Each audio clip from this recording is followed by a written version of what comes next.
it's a coincidence, maybe, or synchronicity that this is Mental Health Awareness Month. Um, but let's get into it. Martha Ellis Gelhorn, born November 8th, 1908, passed on February 15, 1998. So to me being my age, 98 doesn't even seem that long ago. I was a kid, but yeah, it wasn't that long ago. She was born 1908.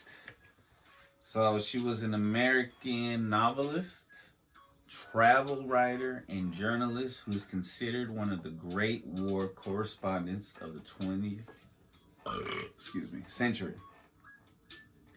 Gailhorn reported on virtually every major world conflict that took place during her 60-year career.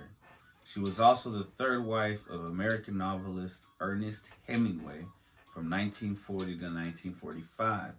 She died in 1998 by apparent suicide at the age of 89, ill and almost completely blind.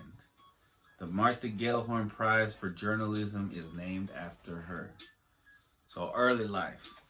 Again, Gelhorn was born on November 8th, 1908 in St. Louis, Missouri.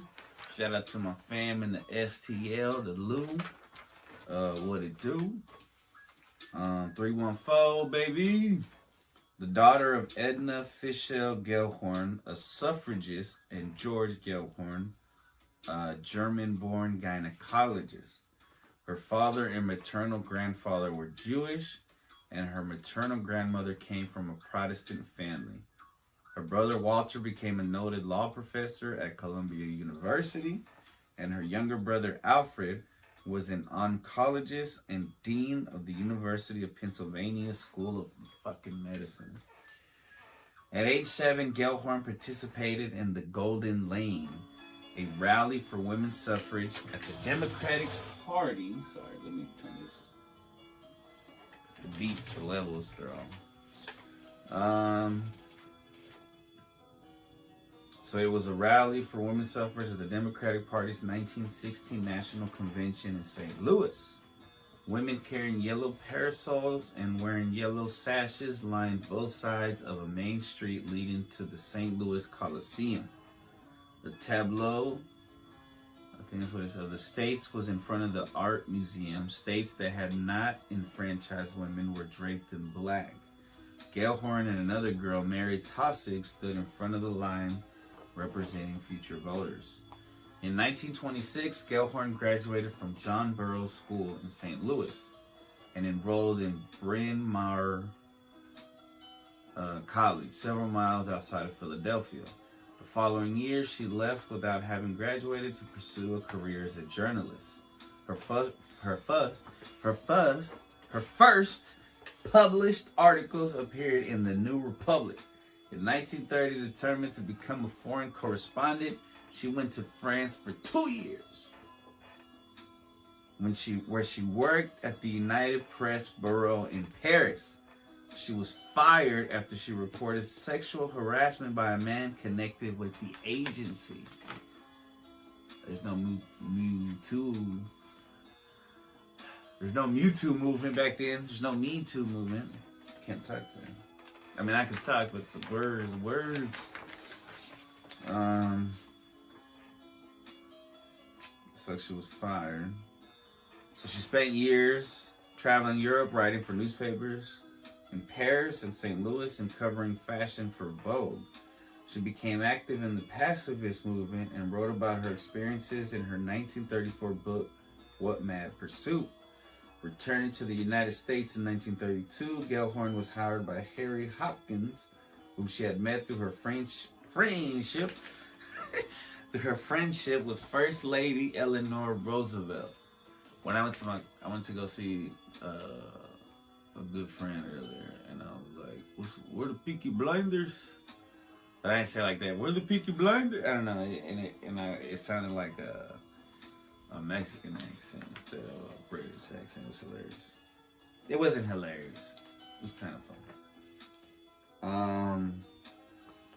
So she met through her friendship with First Lady Eleanor Roosevelt. The Roosevelts invited Gelhorn to live at the White House, and she spent evenings there helping Eleanor Roosevelt write correspondence. Okay. And the First Lady's My Day column in Woman's Home Companion. She was hired as a field investigator for the Federal Emergency. Sorry, when I said the ill earlier, you know what? I apologize for that. I'm sorry. Gelhorn traveled around the U.S. for FERA, F-E-R-A. Wait. She was hired as a field investigator for the Federal Emergency Relief Administration, or FERA, created by Franklin D. Roosevelt to help end the Great Depression.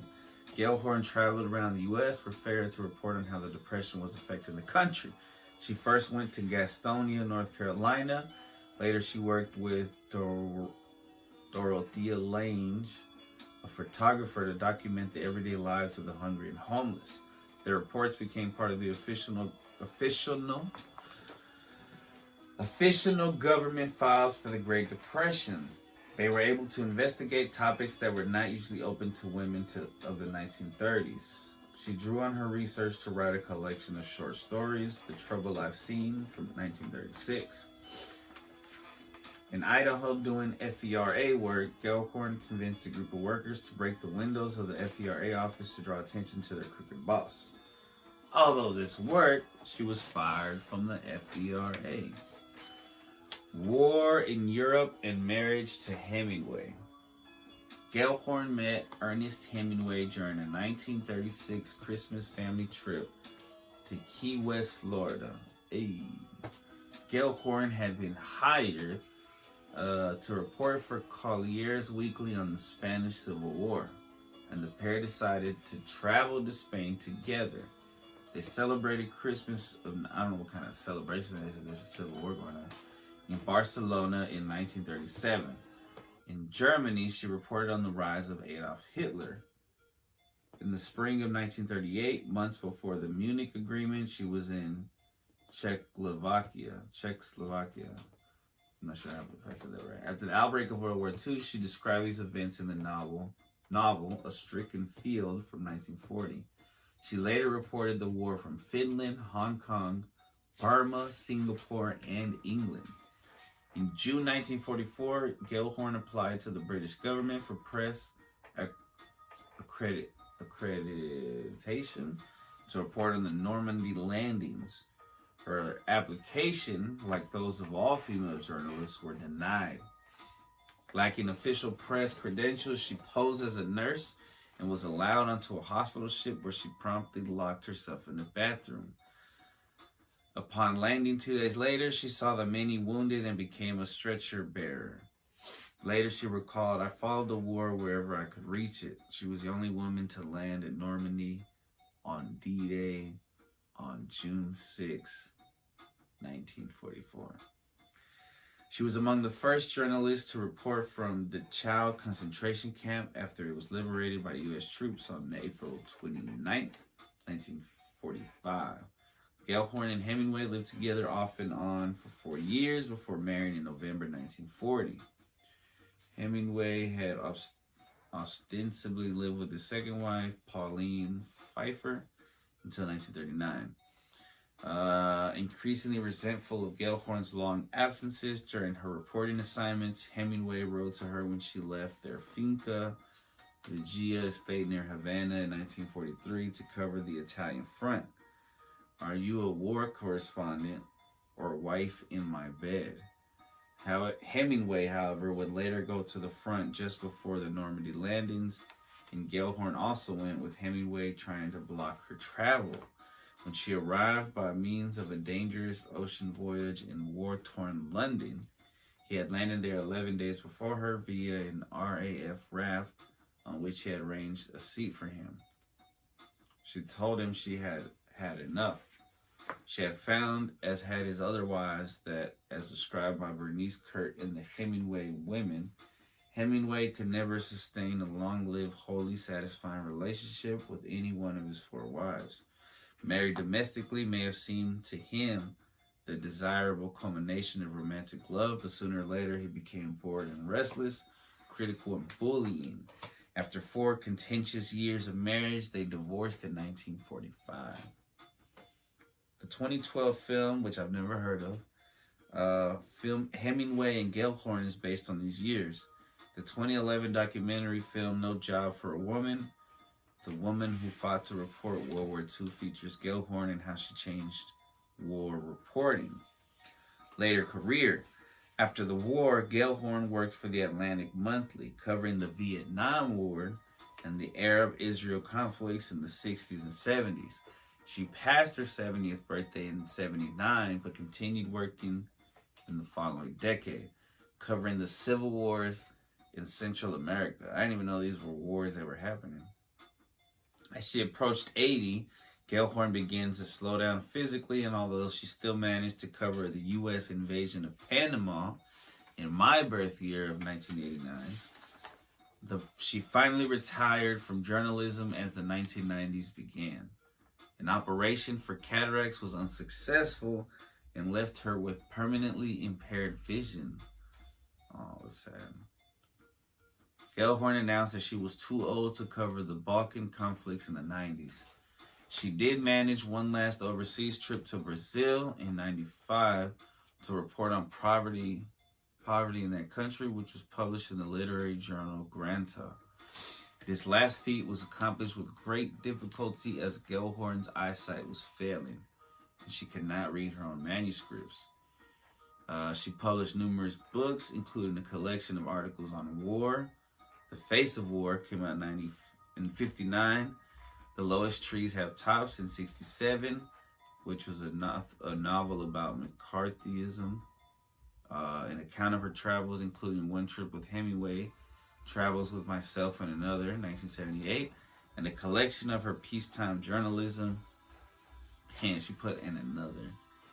And a collection of her peacetime journalism, The View from the Ground, that came out in 88. Peripatetic by nature, Gailhorn reckoned that in a 40-year span of her life, she created homes in 19 different locales. Personal life. Should we read this? No, let's not read that.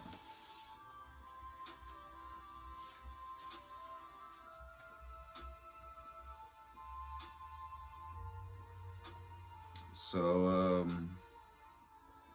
in her last years, Gelhorn was in frail health, I don't know what I'm saying like that. Nearly blind and suffering from ovarian cancer that had spread to her liver. The day after Valentine's in 1998, she died by suicide in London. Apparently, I don't know why it says apparently, by swallowing a cyanide capsule. The Martha Gellhorn Prize for Journalism was established in 1999 in her honor.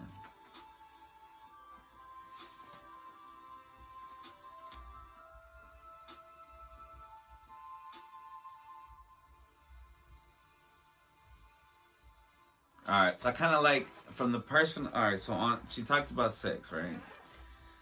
Regarding sex, in 1972, Gailhorn wrote, "If I practiced sex out of moral conviction, that was one thing, but to enjoy it seemed a defeat. I accompanied men and was accompanied in action in the extrovert part of life. I plunged into that, but not sex. That seemed to be their delight, and all I got was a pleasure of being wanted, I suppose, and the tenderness, in parentheses, not nearly enough, that a man gives when he is satisfied. I dare say I was the worst bed partner in 5 continents." So she adopted an Italian kid from an Italian orphanage. She had a few different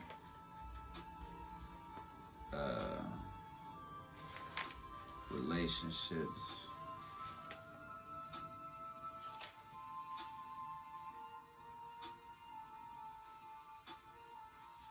On her relationship with Hemingway, she said, "My whole memory of sex with Ernest is the invention of excuses, and failing that, the hope that it would soon be over."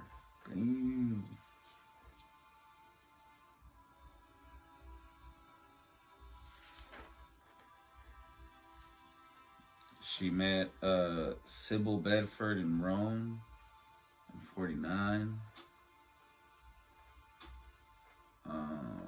A long survived volatility on both sides entailed much morale, creative, and financial support for her friend on Gelhorn's part until she ended the friend. Oh, he was just using her for money. Until she ended the friendship in the 80s.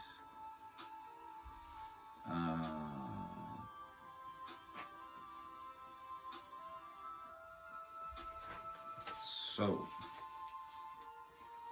in 2019, a blue English heritage plaque was unveiled at Gailhorn's former London home, the first to feature the dedication of war correspondent. In 2021, a purple plaque was placed on the cottage she lived in near Kilbrigg as part of a national scheme to commemorate. I don't know why it says scheme, to commemorate remarkable women. A national movement or something. I don't know why it says scheme. Because, this is Wikipedia. Just FYI, my bad as women in Herstory. Usually from Wikipedia, not always. I usually say where, but this is Wikipedia. On October 5th, 2007, the USPS announced that it would honor 5 20th century journalists with first-class rate postage stamps to be issued on the 22nd of April 2008, including Gelhorn and others who I don't know. In 2011, Gelhorn was the subject of an hour-long episode of the world media rights series Extraordinary Women, which airs on the BBC and periodically in the US on PBS. In 2012, Gelhorn was played by Nicole Kidman in Philip Kaufman's film Hemingway and Gelhorn. Martha Gailhorn's relationship with Ernest Hemingway is so that's not the only guy she dated or whatever, but he's one of the most famous that she dated. Is the subject of Paula McLean's 2018 novel Love and Ruin. In April 2021, Hemingway, a 3-episode, 6-hour documentary recapitulation of Hemingway's life, labors, and loves, debuted on PBS. It contains considerable footage and photographs of Gailhorn, who is voiced by Meryl Streep, and recollections of those who knew her in her life with Hemingway firsthand. Yo, she was the first. She was the first woman to land in Normandy from what I assume is D-Day. I might be wrong about that. Martha Gailhorn, incredible.